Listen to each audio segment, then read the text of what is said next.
East India company का राज हमेशा के लिए खत्म कर दिया। मैं 1858 का फरमान पढ़ रहा हूं।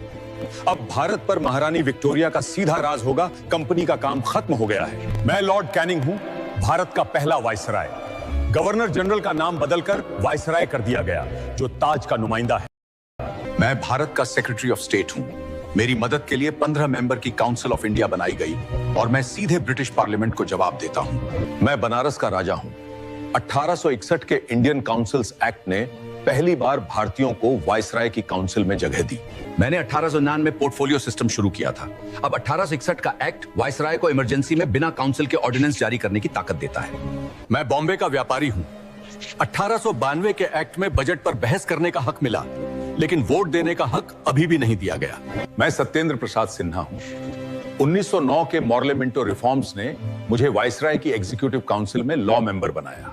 मैं मुस्लिम लीग का नेता हूं। 1909 के एक्ट ने मुसलमानों के लिए सेपरेट इलेक्ट्रेट बनाया, इसलिए लॉर्ड मिंटो को कम्युनल इलेक्ट्रेट का पिता कहा जाता है। मैं एडविन मॉन्टेग्यू हूं। 1917 में ब्रिटिश सरकार ने पहली बार कहा कि भारत में धीरे धीरे जिम्मेदार सरकार बनाना उसका मकसद है। मैं प्रांतीय मंत्री हूं। 1919 के एक्ट ने डायआर्की यानी दोहरा राज लागू किया। कुछ विषय मंत्रियों को मिले और कुछ गवर्नर के पास रहे। मैं सेंट्रल लेजिस्लेटिव असेंबली का मेंबर हूं। 1919 के एक्ट ने भारत में पहली बार 2 सदन वाली विधायिका और डायरेक्ट इलेक्शन की शुरुआत की। मैं आजादी का सिपाही हूं। साइमन कमीशन में एक भी हिंदुस्तानी नहीं था, इसलिए सभी राजनीतिक पार्टियों ने इसका पूरी तरह बहिष्कार किया। मैंने कम्युनल अवार्ड ने दलितों को सेपरेट इलेक्ट्रेट दिया। मैंने विरोध में अनशन किया और पूना पैक्ट से रिजर्व सीटें तय हुई। मैं प्रांत का प्रीमियर हूं। 1935 के एक्ट ने डायआर्की खत्म करके प्रोविंशियल ऑटोनॉमी दी।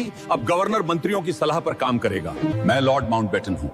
इंडियन इंडिपेंडेंस एक्ट 1947 ने इंडिया और